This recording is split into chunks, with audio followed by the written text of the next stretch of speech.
Greetings, Earthlings, and welcome to 7th Street. Please, no! No!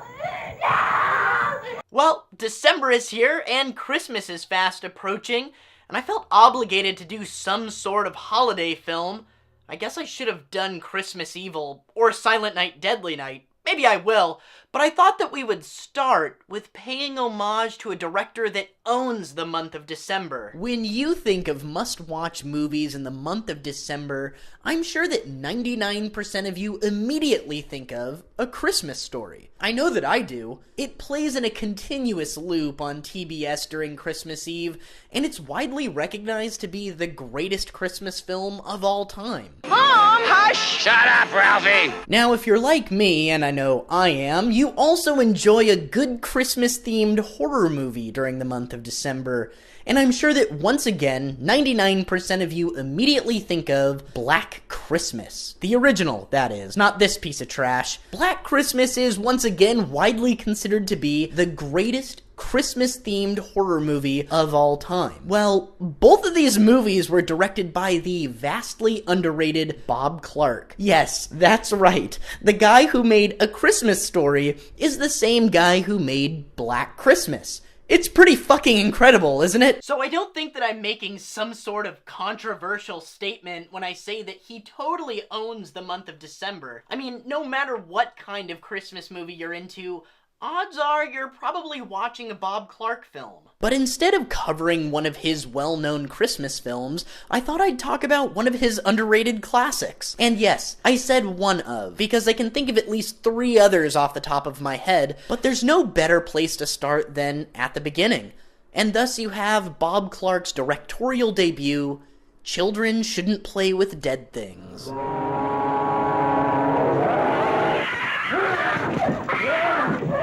First, let me say that this is one of my favorite movie titles of all time. I can still remember seeing the poster for it on this movie website back during the early days of the internet. And then I saw the movie, and you know what? It kinda made me sick to my stomach. I don't know, this is just one of those films that sorta gets to me. The movie is about a group of eccentric, larger-than-life thespians who travel to a secluded island. An island that's basically just a giant graveyard. There they dig up the old, decaying body of this man named Orville. The director of this acting troupe is played by Alan Ormsby, the person who wrote the film. He also wrote the screenplay for Porky's and for Popcorn. But anywho, Alan is this really eccentric, stereotypical theater director, and he wants to perform all these satanic seances on the body they just dug up.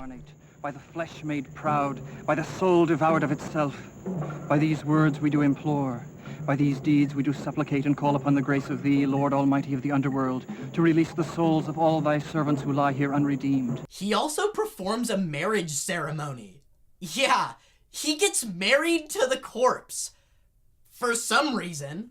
Careful, that's my bride-to-be you're talking about. There's all sorts of these strange necrophilia undertones to this movie. It's just really way out there. Obviously, when you desecrate graves and show little to no respect for the dead, they'll come back to get you.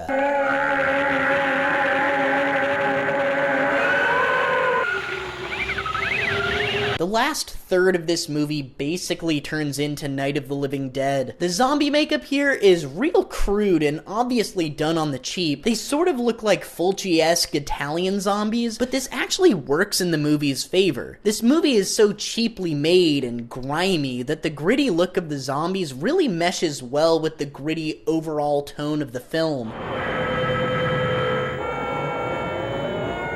Which leads me to my favorite thing about this movie. The atmosphere and tone. It's just so dirty and gross. From the film stock, to the lighting, to the locations, even the story. It's disgusting.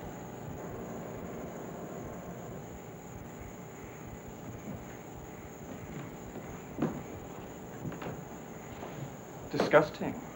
The movie as a whole is pretty disturbing, what with the hanging out with and marrying dead corpses.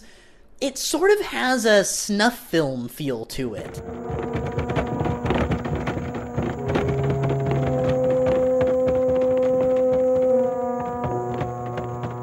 There is one scene in particular that gave me the willies the first time I saw it. And mind you, I was 17 the first time I saw this movie, so I was a pretty hardened horror hound by that point. But there's this scene where one of the guys, he decides to make a run for it. He opens the door and he runs out of the house, but the camera stays back with the people inside. And then suddenly they hear him scream. So they turn on their flashlight and begin to scan the backyard, only to find that the zombies have torn him open and started eating his guts. The guy didn't last more than 20 seconds outside, and for some reason, the first time I saw this movie, that scene gave me the heebie-jeebies.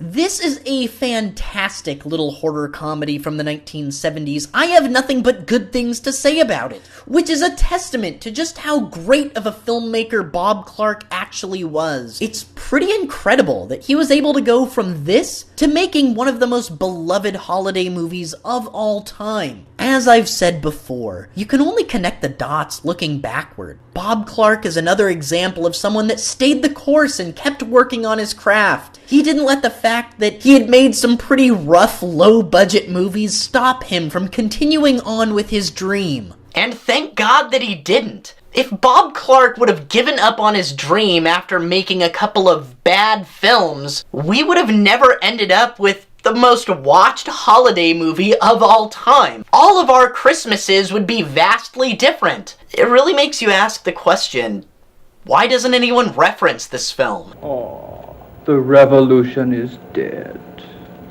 Long live the king.